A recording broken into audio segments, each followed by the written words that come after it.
Chers amis, j'ai une petite devinette pour vous. Savez-vous combien de personnes ont assisté sur place, dans le stade, à la dernière Coupe du Monde de football? C'était au Qatar en 2022. Combien de personnes à la finale de la dernière Coupe du Monde de football? Vous avez une idée? En gros? Ah, pas mal. On y est presque. 88 966 exactement, j'ai vérifié sur Internet. 88 000 ou 88 966 spectateurs, c'est pas mal. C'est pas le record, mais c'est pas mal. Savez-vous maintenant combien de personnes ont assisté à la plus grande messe célébrée par le pape François? C'était le 18 janvier 2015 à Manille, aux Philippines. Vous avez une idée? Plus d'1 million? On est loin de compte, 6 millions. 6 millions pour une messe, pas pour un match. Bon, je vous accorde qu'une messe dure moins longtemps qu'un match. Normalement. Celle-ci a duré un peu plus. Mais 6 millions, ça fait 67 fois le stade de la dernière Coupe du Monde de football dans la finale. Mettez 67 stades du Qatar l'un à côté de l'autre et vous avez la plus grande messe du pape François. C'est pas mal, 6 millions. Et ce n'est pas spécifique au pape François, Jean-Paul II avait fait pareil.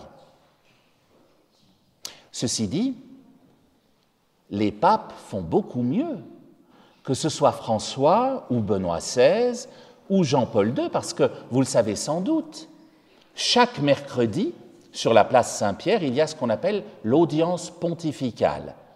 C'est une catéchèse, une simple catéchèse d'une dizaine de minutes de la part du pape, et elle est répétée ensuite dans les 7 langues officielles du Vatican. Ce n'est pas un match, il n'y a pas 2 équipes, ce n'est pas une compétition nationale ou internationale, il n'y a aucun enjeu politique ou sportif là-dedans. On vient simplement écouter quelques minutes un homme en blanc nous parler d'amour, de pardon et de paix. Or, les gens font parfois, ça m'est arrivé plusieurs fois, les gens font parfois plusieurs heures de queue depuis 7 heures du matin pour entrer simplement sur la place Saint-Pierre ce jour-là. Et combien sont-ils en général? En moyenne 50 000 chaque mercredi. 50 000, sans abonnement, sans carte de membre, sans place réservée, sans tribune d'honneur, sans siège VIP et gratuitement. Mais ce qui est plus fort encore, c'est que ce ne sont jamais les 50 000 mêmes. C'est 50 000 personnes différentes chaque semaine sur la place Saint-Pierre. Alors là, vous pouvez vous aligner pour ce qui est des compétitions sportives. Voilà un lieu où la foule se rassemble chaque semaine, tous les mercredis, sans exception, sauf cette semaine, sans faiblir. Les gens ne viennent pas là pour voir perdre ou gagner une équipe. Il n'y a aucun affrontement entre supporters à la fin de la rencontre. Il n'y a pas de tag, de bouteilles cassées, de bus ou de trains salis, rien. Les gens chantent, ils sont en paix. Et la sécurité, j'aime mieux vous dire, est bien meilleure que dans la plupart de nos stades. Vous pouvez faire confiance aux gardes suisses, eux, il ne faut pas aller les chatouiller sous le menton. Pour comprendre l'importance des foules qui ont suivi le pape François et ses prédécesseurs, il faut comprendre l'importance des foules qui ont suivi Jésus, un homme de paix, de pardon et d'amour. La première lecture, le livre des Actes des Apôtres, nous parlait de ces foules qui, déjà il y a 2000 ans, suivaient Jésus, alors qu'il n'était que 12 autour de lui. Aujourd'hui, on est 2,5 milliards, les chrétiens. On comprend mieux que la foule ait continué à grandir, n'est-ce pas? Et l'Évangile nous rappelait combien ce genre d'événement, même si on en parle, est difficile à croire quand on ne l'a pas vu. On est parfois tous un peu des saint Thomas, on a besoin de voir pour croire. D'ailleurs, je suis en train de vous dire que plusieurs mercredis, moi-même j'en ai fait l'expérience, Vous n'êtes pas obligé de me croire. Je vous dis ce que j'ai vu. Mais alors là, j'emprunterai les paroles de sainte Bernadette de Lourdes. Je ne suis pas chargé de vous le faire croire, je suis juste chargé de vous le dire. Parce qu'une fois qu'on a vu quelque chose de Dieu, une fois qu'on a entendu des paroles d'amour, de pardon, de paix, on est chargé de le dire.